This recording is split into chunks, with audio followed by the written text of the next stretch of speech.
Bonjour à toutes, aujourd'hui je vais vous apprendre à dessiner une fleur d'été, le coquelicot, avec la technique One Stroke. C'est assez facile à faire, il suffit juste de respecter quelques points.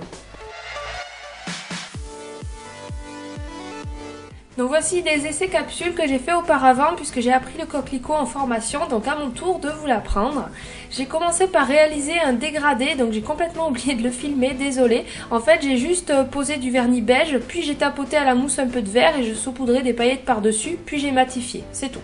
Ensuite je fais mon one stroke, donc pour ça très important, il faut tremper 3/4 du pinceau dans le rouge et un tout petit peu dans le noir, sinon il y en a trop, si on fait moitié-moitié c'est moche. Ensuite pour la forme du coquelicot, donc je vais procéder par petites touches, par à-coups en fait, tout simplement parce que c'est plus facile à faire. Et je vais faire des sortes de triangles.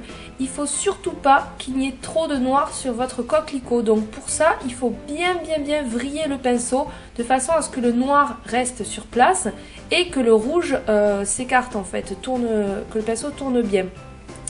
Et ensuite, deuxième point très important pour que ça soit joli, il faut bien séparer les pétales. Il ne faut pas qu'ils se collent. Il faut laisser comme j'ai fait là, vous voyez un petit V entre chaque pétale, sinon ça fait trop moche, ça fait une espèce de tache, c'est pas beau.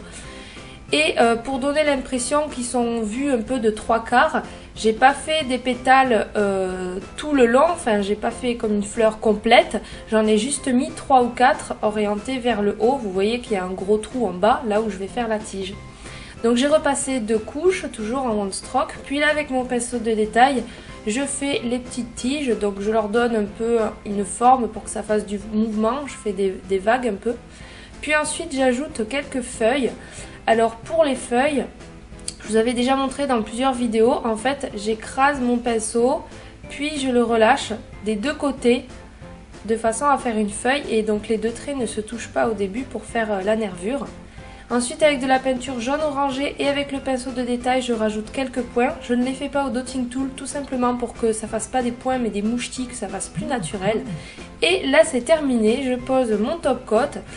Et voilà, donc pour le coquelicot, j'espère que cette fleur vous a plu. Franchement, essayez-la pour celles qui sont débutantes parce qu'elle n'est pas compliquée à faire. Il n'y a pas besoin de faire quelque chose de très net. C'est pas grave si les feuilles sont un peu d'une forme bizarre ou un peu dentelées.